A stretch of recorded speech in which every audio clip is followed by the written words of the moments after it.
Chapter 7. Joining the high-profiles Ino's POV. We pulled up to the building Suzuki lived in. "Alright guys, where are you?" Sakura mumbled to herself, taking her phone out and composing a text. A few seconds later her phone chimed and two figures walked out of the building's main door. When Naruto and Suzuki reached the car, they literally hopped inside, not even bothering to open the door and step in. "Thanks for keeping the top down, Sakura. Keeping the top on a convertible really cramps your style, don't you agree, Ino?" Naruto poked my arm from the back seat. "Not if it's raining," I pointed out. "Or if you have a massive hangover." Sakura glanced over at me with a smile, which I returned. "Something we're missing back here, ladies," Suzuki said. "Actually yeah, Suzuki," Sakura answered. "Ino tried a to hell with you, hangover, cookie this morning. And I heard all about its conception," I added. "Man, Suzuki, I can't see you being the drunk shitless one." Sakura, Naruto, and I laughed. Sakura turned up the radio then, saying something about not wanting Suzuki to feel too uncomfortable. We zoomed down the strip, music blasting. To someone walking along the street we probably looked like a bunch of no-good spoiled teenagers, but hey, we were just having some fun. Sakura parked on the curb and handed her keys over to the attendant at the valet parking stand inside Setsuna's was a zoo. It was a Saturday night and everyone had the same idea of dining out. "Ah, the wait looks so," I started. "Suzuki, Naruto, Sakura, welcome back," the hostess trilled. Sakura stepped up. "Hello Hotaru. Could we get a table for 4 this time?" "Of course. We'll clear a table for you. So sorry for not making a reservation. We kind of planned dinner relatively last minute tonight," Sakura continued. "Oh, don't even think about it. It's never a problem for us when it comes to you three," the older woman said, waving her hand dismissively. That diminished all my thoughts I had earlier about how much I dreaded waiting for tables. Man, Sakura was connected.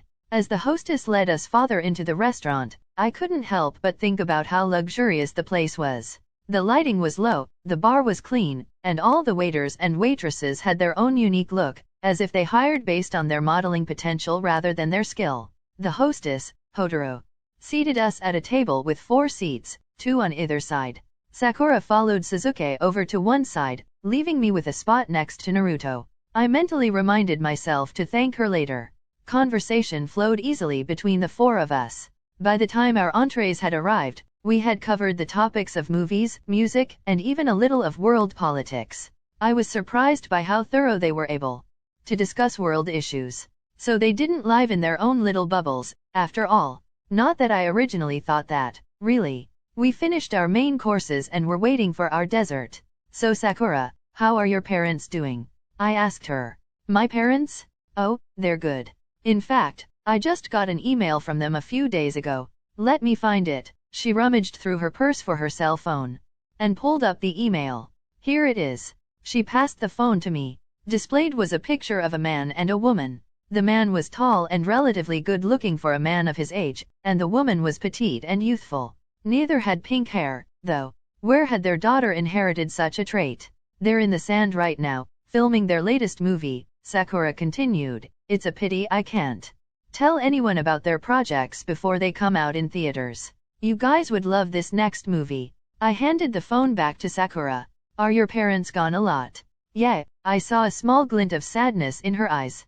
"But it's okay. They keep in touch and visit whenever they can. They send about 5 emails a week, and they're always sending photos too." There was an awkward silence after that, in which I began to regret my earlier question. Luckily, the chocolate cakes arrived before the silence became too unbearable. I broke a piece of the little cake with my fork, placing it in my mouth. The sweetness of the cocoa was perfect, and I smiled. "Isn't it delicious? This is one of my favorite desserts here," Naruto exclaimed. "Ha, yeah, you order this for all of us pretty much every time we come," Suzuki commented. "Ino, tip for the future, if Naruto ever goes all PMS on you, and that's premenstrual syndrome, by the way, all you have to do is bring him here and feed him this, then bam, you've got him as happy as a senile crack addict who found his old stash." Sakura waved her fork at me. "I'll keep that in mind," I replied. I finished off my cake and looked over at Naruto's plate. He had one last bite left, and while he was somewhat distracted by a conversation with Suzuki over cars, I snaked my arm out and stole the rest of Naruto's cake with my fork, stuffing it in my mouth before anyone could stop me. Damn, girl, you've got nerve. Sakura laughed. I didn't take my eyes off of Naruto, though, while I chewed and swallowed the last bit of his cake. My eyes locked with his, and I smiled. You did not just do that, Naruto said playfully. He leaned in closer to me and for a split second I thought he was going to tackle me. Instead, he kissed me. I closed my eyes as my lips met his tongue touching my lower lip, asking for entrance. Just before I was about to give in, Naruto abruptly pulled back. I opened my eyes to find out what was going on and saw Naruto with a huge grin, holding my cell phone. Shocked, I looked at my purse, which was hanging on my chair. The button was popped open. He went through the bag for my phone while we were kissing. You, Naruto, what are you doing? I laughed, lunging for my phone. Naruto held it farther away from me, and put his arm around my shoulders. Before I knew what was going on, Naruto quickly flipped my phone around in his hand and held it up, taking a photo of us. "And posted?" Naruto said, then gave the phone back to me. I quickly flipped through my apps, first checking my MySpace, then my Twitter, my blog, and my Tumblr, until Sasuke, looking at his own phone, said, "It's your Facebook." I quickly entered my Facebook app and that's when my phone died. Bam! Ran out of batteries before I could see what Naruto had posted. I looked up, probably looking like a lost puppy. A smiling Sasuke handed his phone to Sakura, who took a look and giggled. "Oh my god, Ino, you two look so adorable." "Ah, what?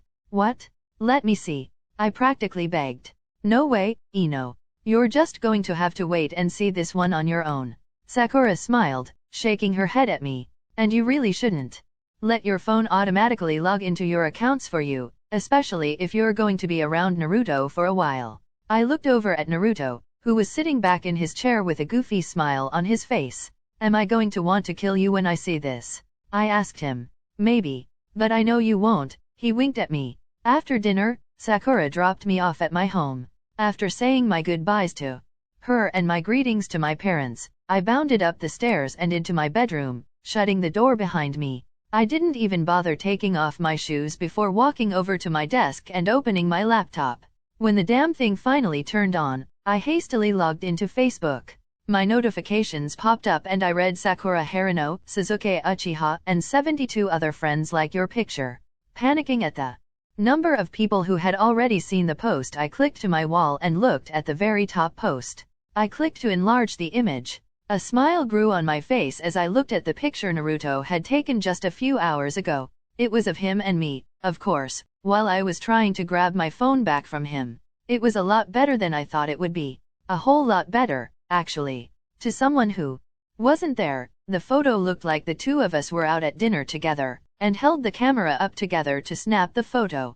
But in reality, I was laughing at him to give the phone back and not actually holding the phone with him, but reaching for it to take it back. Somehow Naruto had taken the picture at the perfect moment, and I leaned back in relief, and felt a little awestruck. No, I definitely didn't want to kill Naruto for posting the picture. In fact, I wanted to kiss him for it. I got back on the computer and scrolled down, my smile growing even wider when I saw the caption Naruto had written for our photo, "I love you, Naruto."